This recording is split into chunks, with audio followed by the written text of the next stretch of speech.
Պարոն վարչապետ, ուզում եմ անդրադառնալ ազգային ժողովում երեք ձեր հնչեցրած հայտարարությանը մի հատված մեջ բերեմ։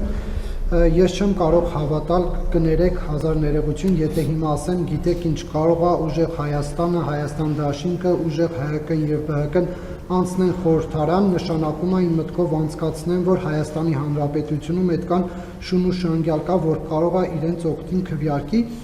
Պարոն Փաշինյան, այսպիսով դուք արդյոք ճնշում չեք գործադրում հայաստանյան քաղաքացիների ազատ կամ արտահայտման վրա, ովքեր կնախընտրեն ոչ թե իշխանություններին քվե տալ, այլ ընդդիմադիր ուժերին։ Նախ թույլ տվեք ասել, որ ձեր մեջբերումը իմ խոսքից է, բայց խոսքը ամբողջական է, այսինքն ես նախ ասել եմ հետևյալը, որ քաղաքական ուժերը պատերազմի եւ որ նույնն է նախկինների եռագլուխ կուսակցությունը գալիս մարդկանց անվանում է ժեղ, անվանում է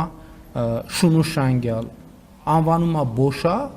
եւ հետո ասում է մենք ընտրություններում հաղթելու ենք կամ մենք ընտրություններում հաջողություն ենք ունենալու։ Եվ ես մտածեմ, որ այդ ուժերը կարող են ընտրություններում հաջողություն ունենալ եւ նրանք դրանով մարտահրավեր են նետում Հայաստանի Հանրապետության քաղաքացիներին։ Այսպիսով իրենք պիտակարբորելով իրենց պոտենցիալ ընտրողներին որպես այդպեսին։ Եվ ես ասում եմ, չեմ կարող նախ Հայաստանի Հանրապետության բոլոր քաղաքացիներին կոչ եմ անում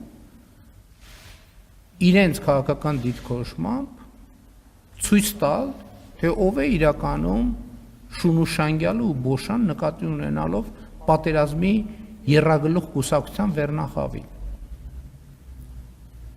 Եվ այո, շատ անհարգալից կլինի իմ կողմից, եթե ես մտածեմ, որ Հայաստանի Հանրապետությունում կան քաղաքացիներ, ովքեր պատրաստ են պատերազմի եռագլուխ կամ որ նույնն է նախկինների եռագլուխ կուսակցության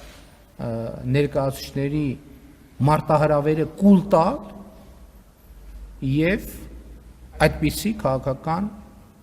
ընտրություն կատարել։ Ընդդիմությունը մենակ այդ երեքը չեն, էլի ընդդիմություններ կան, որոնք ոչ ժեղ են ասում,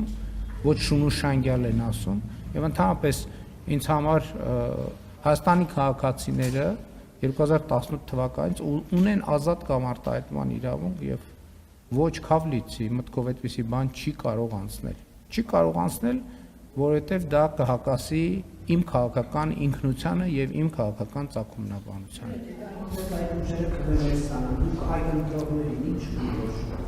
Ես էլի ուզում եմ իմ քաղաքական զգացողությունը ասում է, որ երեք ուժերից ոչ մեկը չի հաղթահարելու խորհրդարան մտնելու անցողիկ շեմը։ Ես խոսում եմ պատերազմի եռագլուխ կուսակցության մասին, հիմիջայլոց այդ շատ հետաքրքիր զարգացումներ են տեղի ունենում։ Այդ ուժերը այն սկզբից երբ որ իրանց մտքերի ընթացքը վերլուծում է եւ ասում է, որ այդ ուժերի հաջողությունը նշանակում է պատերազմ, իրանք սկսեցին շատ ակտիվ հակադարձել։ Հիմա այդ մարդիկ բաց խոսում են պատերազմով Ղարաբաղը վերցնելու մասին։ Դուք հասկանում եք սա ինչ աղետի պոտենցիալ է Հայաստանի Հանրապետության համար։ Բաց տեքստով են արդեն դրա մասին խոսում։ Եվ նաև էսա պատճառը։ Ես մենակ այս գործոնը չեմ նշում, մենակ անվանարկման գործոնը չեմ նշում։ Օրինակ խորհրդանական քննարկումներ։ Ես նստած լսում եմ ինչի մասին են խոսում մարդիկ։ Այդ մարդկանց լսելով ես հասկանում եմ, որ մենք թոշակը չենք բարձրացրել, որ առողջության ապահովագրությունը չկա, որ դպրոցներ չեն կառուցվում, որ մանկապարտեզներ չեն կառուցվում, մենք ոչինչ, բայց մարդիկ տեսնում են, չէ՞։ Ոնց կարա մարդը լկտիությանը, ստին եւ պատերազմին լկտիության ստի եւ պատերազմի եւ իր հասցեին վիրավորանքի օգտին քվեարկի։